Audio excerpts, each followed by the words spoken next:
नमस्कार। सुबह 9 बजे की खबरों में आप सभी का स्वागत है। मैं हूं नीलू। करते हैं बड़ी खबरों की शुरुआत और सबसे पहले बात करेंगे सीएम योगी छात्रों को आज बड़ी सौगात देने वाले हैं और ये जो 5 खबरें होंगी आज पूरे दिन सुर्खियों में बनी रह सकती है। हम आपको बता दें एसपी की विजय यात्रा है जो कि आज महोबा से झांसी तक जाएगी। वहीं कांग्रेस की प्रतिज्ञा रैली भी आज होने वाली है। इसके अलावा आरएलडी की रोजगार यात्रा भी आज होगी। साथ ही साथ छात्रों को आज योगी की एक बड़ी सौगात मिलने वाली है।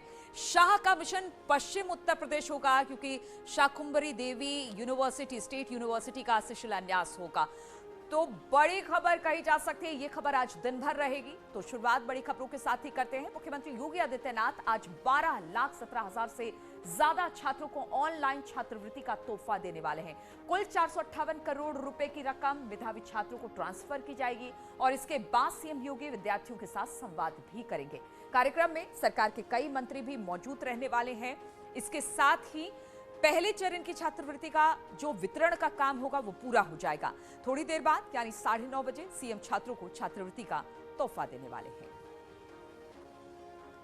तो आज सीएम योगी छात्रवृत्ति का तोहफा छात्रों को देने वाले हैं। बताया जा रहा है कि इस दौरान विद्यार्थियों से संवाद भी करेंगे।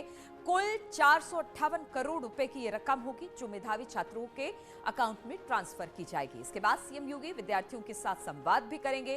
कार्यक्रम में सरकार के कई मंत्री भी मौजूद रहेंगे। इसके साथ ही पहले चरण की जो छात्रवृत्ति का वितरण था उसे पूरा यानी कि कंप्लीट ये पूरी तरह से हो जाएगा और अब से थोड़ी देर बाद यानी 9:30 बजे सीएम छात्रों को छात्रवृत्ति का तोहफा देने वाले हैं। तो बड़ी सौगात छात्रों के लिए, क्योंकि इससे पहले भी हमने देखा था कि ऐलान हुआ था, उसके बाद पहले चरण का काम पूरा हुआ, उसका एक पार्ट पूरा हुआ है। आज दूसरे चरण के साथ ही जो पहला चरण होगा वो पूरी तरह से समाप्त हो जाएगा। 12,17,000 से ज्यादा छात्रों को ऑनलाइन छात्रवृत्ति का तोहफा सीएम की तरफ से। और इसी पर बातचीत करने के लिए लखनऊ से अनामिका हमारे साथ जुड़ गई हैं। अनामिका, बड़ा तोहफा छात्रों के लिए क्योंकि कुल 458 करोड़ रुपए की रकम सीधे अब जो छात्र हैं उनके अकाउंट में ट्रांसफर की जाएगी। कुछ देर में कार्यक्रम शुरू हो रहा है। कौन कौन इसमें उपस्थित होंगे और छात्रों के लिए किस तरह से एक बड़ी सौगात? देखिए 12,17,000 से ज्यादा जो स्टूडेंट्स हैं उनको इसका सीधा फायदा मिलेगा। मुख्यमंत्री योगी आदित्यनाथ के आवास पे कार्यक्रम कुछ देर में शुरू होने वाला है जहां पे सरकार में मंत्री नंदगोपाल नंदी भी मौजूद रहने वाले ताकि सरकार के बाकी जो अन्य अधिकारी वो भी वहां पर मौजूद रहेंगे। हालांकि दिसंबर का महीना ही बहुत खास है, खासतौर पे नौजवानों के लिए या स्टूडेंट्स के लिए, क्योंकि इसी दिसंबर के महीने में छात्रवृत्ति मिलने के बाद दिसंबर के दूसरे सप्ताह में इन्हीं स्टूडेंट्स को, मेधावियों को स्मार्टफोन और लैपटॉप भी मिलने वाला है। इसको लेकर पिछले दिनों ही मुख्यमंत्री योगी आदित्यनाथ की ओर से ऐलान भी किया गया था और ये सरकार के लोक संकल्प पत्र का वादा भी है कि जो मेधावी छात्र छात्राएं हैं उनको स्मार्टफोन का जो तोहफा है वो दिया जाए। तो अब चुनाव से पहले दिसंबर के महीने में ही, जब इसी महीने में स्टूडेंट्स को छात्रवृत्ति मिल रही है, तो इसी महीने के दूसरे सप्ताह में उनको लैपटॉप और स्मार्टफोन मिल सकता है, क्योंकि इसकी खरीद के लिए सरकार की ओर से जो प्रोसेस है वो शुरू किया जा चुका है। पंजीकरण स्टूडेंट्स का लगभग खत्म हो रहा है और इसमें बहुत ट्रांसपेरेंट व्यवस्था अपनाई भी गई है। दिसंबर के दूसरे सप्ताह में स्टूडेंट्स को उनकी पढ़ाई में जो मेधावी हैं और जिनके पास पढ़ने के लिए कुछ थोड़ी बहुत दिक्कतें होती हैं, वैसे भी सभी जानते हैं कि किस तरीके से आज लैपटॉप और स्मार्टफोन स्टूडेंट्स के भी जिंदगी का हिस्सा बन चुके हैं, कम से कम एजुकेशन के मामले में। तो उनको छात्रवृत्ति के अलावा भी इसका भी तोहफा मिलने वाला है। और आज मुख्यमंत्री योगी आदित्यनाथ स्टूडेंट से संवाद भी करने वाले हैं, यानी कि न सिर्फ ट्रांजैक्शन होगा पैसे का, न सिर्फ उनके खाते में पैसे आएंगे, बल्कि वो मुख्यमंत्री योगी आदित्यनाथ से बात कर अपनी बात बता भी सकेंगे, अनुभव भी साझा कर सकेंगे कि कैसे कोरोना काल में उनका एजुकेशन रहा, उनकी स्थिति रही, किस तरीके से उनका मेंटल स्टेटस रहा, क्या दिक्कतें उनको आ रही है पढ़ाई लिखाई में और भविष्य को लेकर वो क्या सोचते हैं। तो मुख्यमंत्री योगी आदित्यनाथ भी छात्रों से 1-to-1 बातचीत करने वाले हैं। ये भी काफी अहम होगा कुछ छात्र छात्राओं के लिए जो पहली बार मुख्यमंत्री से मुखातिब होंगे, उनसे बात करेंगे। चलिए अनामिका, बहुत बहुत शुक्रिया आपका हमारे साथ जुड़ने के लिए।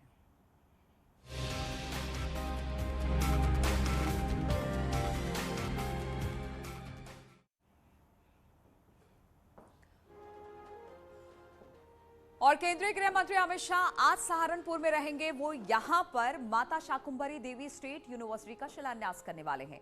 इस कार्यक्रम में अमित शाह के साथ सीएम योगी भी मौजूद रहेंगे। स्टेट यूनिवर्सिटी 92 करोड़ की लागत से बनेगा और इस कार्यक्रम के भी सभी इंतजाम अब पूरे कर लिए गए हैं।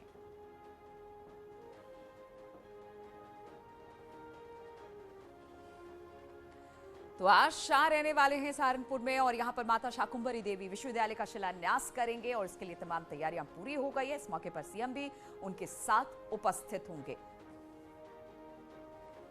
तो छात्रों के लिए बड़ी सौगात है। डिप्टी सीएम दिनेश शर्मा भी इस कार्यक्रम में होंगे। कृषि मंत्री सूर्य प्रताप शाही रहेंगे। तो आज अमित शाह, केंद्रीय गृह मंत्री का सहारनपुर दौरा और इस दौरान छात्रों को एक बड़ी सौगात शाकुंभरी विश्वविद्यालय का शिलान्यास किया जाएगा।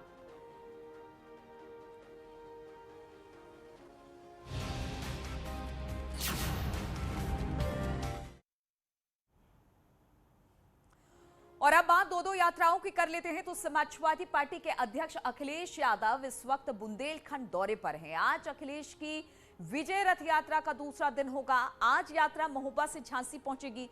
इसके अलावा अखिलेश यादव ललितपुर में एक जनसभा को भी संबोधित करेंगे।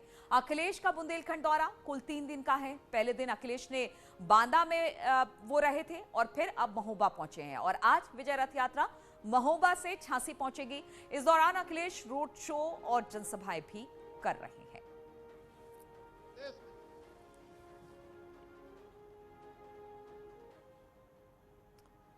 और कांग्रेस की राष्ट्रीय महासचिव और प्रदेश प्रभारी प्रियंका गांधी की आज मुरादाबाद में प्रतिज्ञा रैली है। प्रियंका इस दौरान जनसभा को संबोधित करेंगी और इस दौरान छत्तीसगढ़ के मुख्यमंत्री भूपेश बघेल भी उनके साथ मौजूद होंगे। इसके अलावा पंजाब के सीएम चरणजीत सिंह चन्नी भी मौजूद होंगे।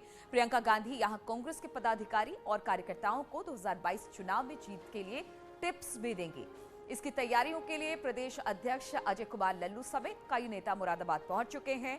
11 बजे प्रियंका गांधी हेलीकॉप्टर से सर्किट हाउस में उतरेंगे और फिर सर्किट हाउस से हम आपको बता दें कि बुद्धे विहार के रैली स्थल पर पहुंचेंगी। प्रतिज्ञा रैली के लिए सभी तैयारियां पूरी कर ली गई है। आपको बता दें कि इससे पहले 15 नवंबर को प्रियंका मुरादाबाद आने वाली थी, लेकिन वायरल फीवर होने के चलते उनका दौरा कैंसिल करना पड़ा था। जो मुरादाबाद ब्रास इंडस्ट्रीज के नाम से जाना जाता है, बुनकरों के नाम से जाना जाता है, जिसकी पहचान की परिधि किसानों से जुड़ी हुई है, नौजवानों के रोजगार से जुड़ी हुई है, यहाँ आकर किसानों के लिए, बुनकरों के लिए, गरीबों के लिए, नौजवानों के लिए प्रतिज्ञा रैली को संबोधित करेंगी। और निश्चित तौर से जो उत्साह, जोश और विश्वास और भरोसा दिख रहा है, हमें उम्मीद है कि जन जन की है यही पुकार, अब की बार कांग्रेस की सरकार। और योगी सरकार दिसंबर महीने में विधानसभा सत्र बुलाने की तैयारी में है। इसमें मौजूदा विकास योजनाओं को पूरा करवाने के लिए जरूरी रकम का इंतजाम करना होगा। मेट्रो परियोजनाएं, एक्सप्रेसवे के साथ राज्य कर्मचारियों के लिए भी कुछ राहत भरी सौगात मिल सकती है। सरकार इसी बजट के जरिए कई चुनावी तोहफों का ऐलान भी कर सकती है। सत्र के जरिए मौजूदा वित्तीय वर्ष के लिए दूसरा अनुपूरक बजट लाया जाएगा। दिसंबर के दूसरे या फिर तीसरे हफ्ते में ही सत्र बुलाया जा सकता है। हालांकि कोरोना को देखते हुए सत्र को छोटा ही रखा जाएगा।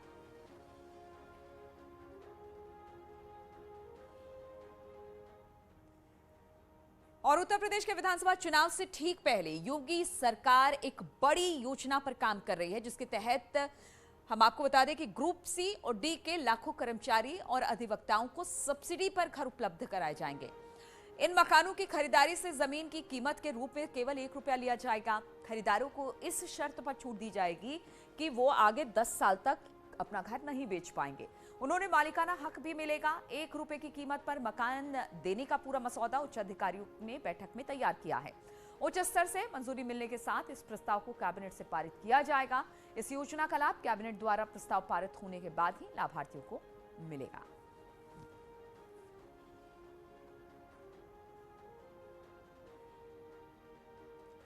और फिरोजाबाद के जसलई गांव में खेतों में घूमते मगरमच्छ को देख ग्रामीणों में हड़कंप मच गया। ग्रामीणों ने अधिकारियों से गुहार लगाई कि वन विभाग की टीम मौके पर पहुंची। इसके बाद मगरमच्छ की लंबाई अधिक होने के कारण वन विभाग की टीम उसे पकड़ नहीं पा रही थी, जिसके चलते इस पूरे मामले की जानकारी वन विभाग के अधिकारियों को आगे आगरा देनी पड़ी, जिस पर मगरमच्छ पकड़ने के लिए वहां से एक्टिव रवाना कर दी गई है। तो हम आपको बता दें, मगरमच्छ निकला था जिसे देखने के बाद ग्रामीणों में हड़कंप मच गया। फिरोजाबाद की घटना, हालांकि वन विभाग के अधिकारी से पकड़ने आए लेकिन लंबाई ज्यादा होने के कारण नहीं पकड़ पाए। बाद में उच्च अधिकारियों को आगरा में इस बात की जानकारी देनी पड़ी और इसके बाद वहां से एक टीम को भेजा गया।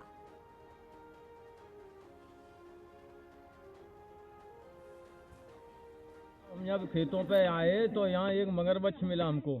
फिर हमने गांव में खबर की तो सारे लोग एकत्रित हो गए यहाँ। फिर हमने टीम बुलाई है, टीम आ गई अभी, लेकिन उसको पकड़ नहीं पाए हैं। क्यों, क्या कह रहे हैं अभी पकड़ने की?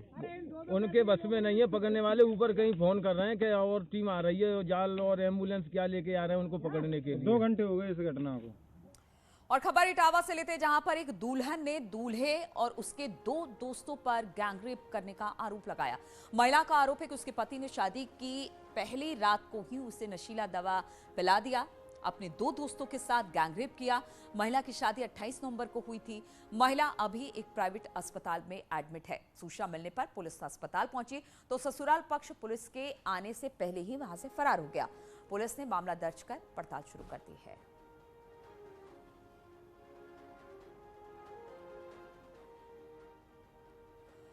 और कोरोना को लेकर केंद्रीय स्वास्थ्य मंत्री की बैठक हुई है। राज्यों के साथ ये बैठक होगी। मनसुख मांडविया 10 बजे वीडियो कॉन्फ्रेंसिंग के जरिए बैठक करेंगे। कोरोना के नए वेरिएंट को लेकर इस पर जानकारी दी जाएगी। तो खबर आ रही है कोरोना को लेकर स्वास्थ्य मंत्री की बैठक होने वाली है। राज्यों के साथ ये बैठक होगी। मनसुख मांडविया 10 बजे वीडियो कॉन्फ्रेंसिंग के जरिए इस बैठक को लेने वाले हैं।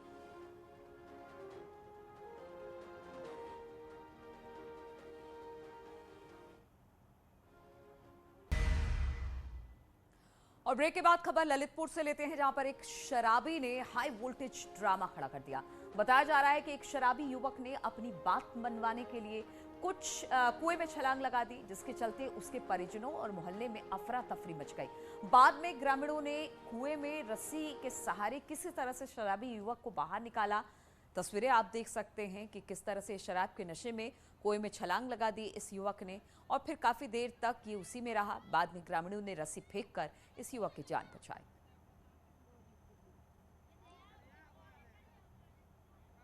तो तस्वीरें हम आपको दिखा रहे हैं। शराब पीकर किस तरह से पहले तो इसने हंगामा किया, बाद में कुएं में कूद गया। फिर परिजन वहां पर पहुंचे, बाकी गांव वाले भी वहां पर पहुंचे और किसी तरह से रस्सी के सहारे इस युवक को बाहर निकाला गया।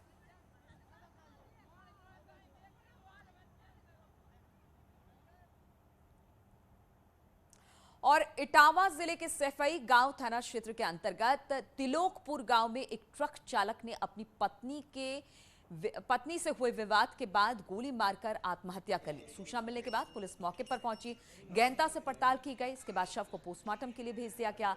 ट्रक चालक के आत्महत्या करने के पीछे ऐसा क्या हुआ कि पति पत्नी के बीच में विवाद के बाद पत्नी कहीं चली गई और लौट के आने के बाद दोनों के बीच विवाद हुआ, जिस पर पति ने गोली मारकर आत्महत्या कर ली। बताते चले कि दोनों ने काफी पहले लव मैरिज की थी, लेकिन इसके बाद दोनों के बीच अनबन शुरू हो गई।